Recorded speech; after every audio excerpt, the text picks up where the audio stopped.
Bismillahirrahmanirrahim. Assalamualaikum warahmatullahi wabarakatuh. Selamat siang.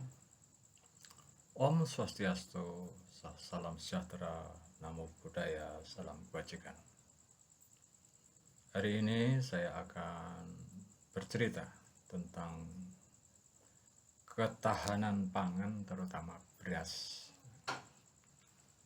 Hal yang harus kita lakukan pertama adalah pembenahan tata air atau embung. Kita tahu bahwa di Indonesia ada 84.000 desa lebih. Nah, dari 84.000 desa tersebut, kebanyakan masyarakatnya petani. Tapi banyak keluhan yang datang di saya karena kurangnya air, hanya menunggu tada hujan. Sebenarnya konsep saya sederhana. Jadi kita harus punya 84.000 mini embung. Jadi kalau saya lihat ada yang satu desa bisa 2 atau 3 embung. Yaitu kali kecil yang ukuran lebarnya sekitar 3 meter. Tapi airnya stabil, kita bendung, kemudian kita sodet ke kiri dan ke kanan untuk mengalirkan air. Nah, dari situ sawah bisa berproduksi 2 kali 1 tahun.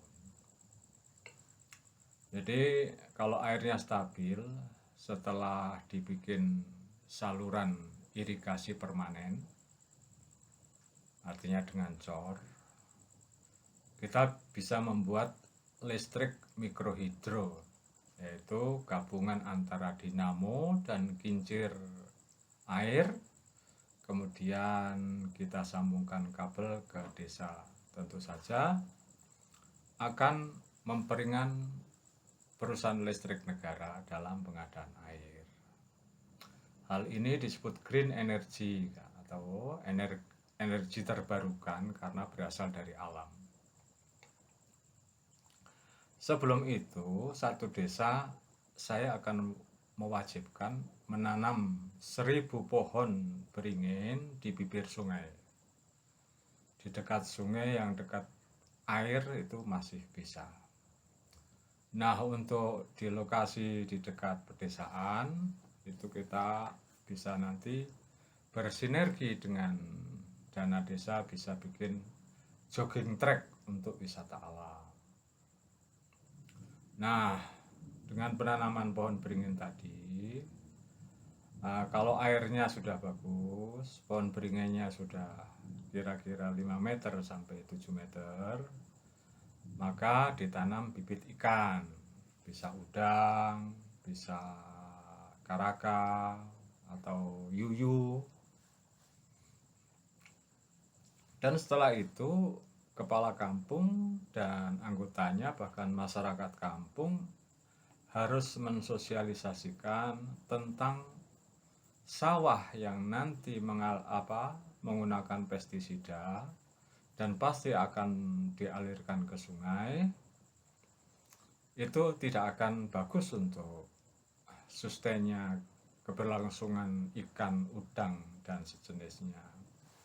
Maka pemilik sawah yang dekat sungai diharapkan untuk memakai air dan pembersihannya di jombangan khusus yang tidak mengalir ke sungai.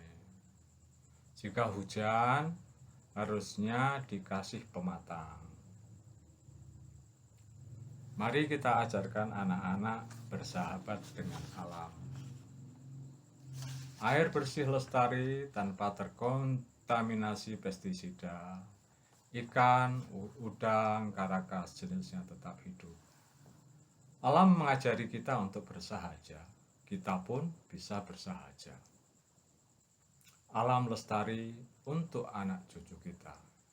Berbuat baik untuk alam hari ini berarti berbuat baik untuk anak cucu kita. Kalau saya presiden nanti 84.000 desa akan punya saluran air, akan punya embung. Saya perkirakan penambahan dana nanti per desa adalah 2 miliar. Saya harap nanti para kepala kampung itu bisa hemat supaya bisa menjadikan saluran air itu sekitar 3 sampai 5 kilometer, tergantung nanti akan ada bagian perencanaan yang akan menghitung nilai embung biayanya berapa, saluran airnya berapa, itu nanti akan ada. Jadi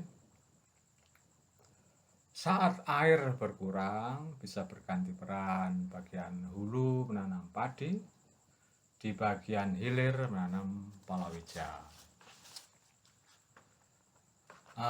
Memang kita perlu pupuk, tapi kita bisa sinergikan di bagian ujung, di bagian hulu ada kelompok tani peternak yang bisa carikan rumput. Setelah itu pupuk kandangnya ditaruh di jambangan. Setelah itu pada waktu musim tertentu ditambah airnya dan dialirkan melalui irigasi yang sudah terbangun. Maka secara otomatis sawah-sawah yang terairi akan subur. Kita namakan green fertilizer, artinya pupuk alam.